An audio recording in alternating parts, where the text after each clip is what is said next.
शुरू करूं? एक होता वनातला मुलगा, तो गुरुजींजवळ गेला. गुरुजी होते द्रोणाचार्य.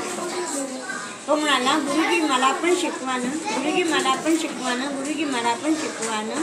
गुरुजींनी म्हटलं, मी नाही शिकवणार. पण का मला का नाही शिकवणार? तर गुरुजी म्हणाले की मी राजाच्या मुलांना आणि ब्राह्मणांच्या मुलांना शिकवतो. त्या मुलाने हट्ट धरला, गुरुजी मला पण शिकवा, गुरुजी मला पण शिकवा, गुरुजी मला पण शिकवा. तर गुरु नाही म्हटले. तर तो निराश होऊन वनात गेला आणि माती घातली, मातीत पाणी घातलं आणि गुरुजींची खूप मोठी मूर्ती बनवली. आता काय झालं की तो डोळे बंद करून रोज गुरुजींना प्रणाम करत होता आणि धनुष्यबाण चालणं त्यांनी शिकवलं. इतका तो निपुण होऊन गेला की तो जेव्हा डोळे बंद करून बसला होता तर काय झालं, तिथे एक पुत्र आलं आणि तो पुत्र भो भो करत होता. त्याचा विघ्न पडलं आणि त्यांनी त्या मुलांनी पुत्राच्या तोंडात धनुष्यबाण मारला. असा धनुष्यबाण मारला तो पुत्राजवळ रडत गेला. त्याचं तोंड जे रंगून गेलं होतं रक्ताने. तिकडून गुरुजी येऊन राहिले होते द्रोणाचार्य अर्जुन बरोबर.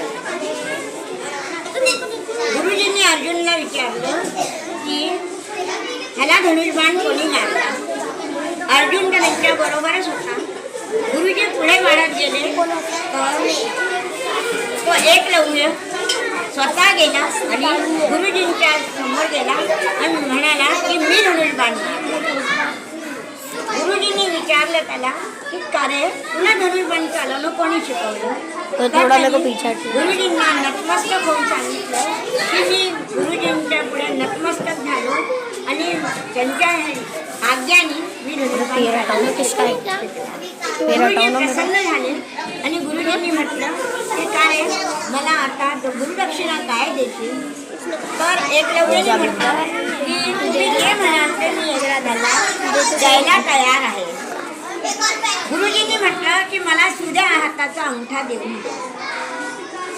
तो बालक घरी गेला आणि चाकू आणला आणि त्याचा अंगठा काढून गुरुजींच्या पायावर ठेवला. गुरुजी प्रसन्न झाले आणि त्याला आशीर्वाद दिला आणि अशी आमची कहाणी चालू.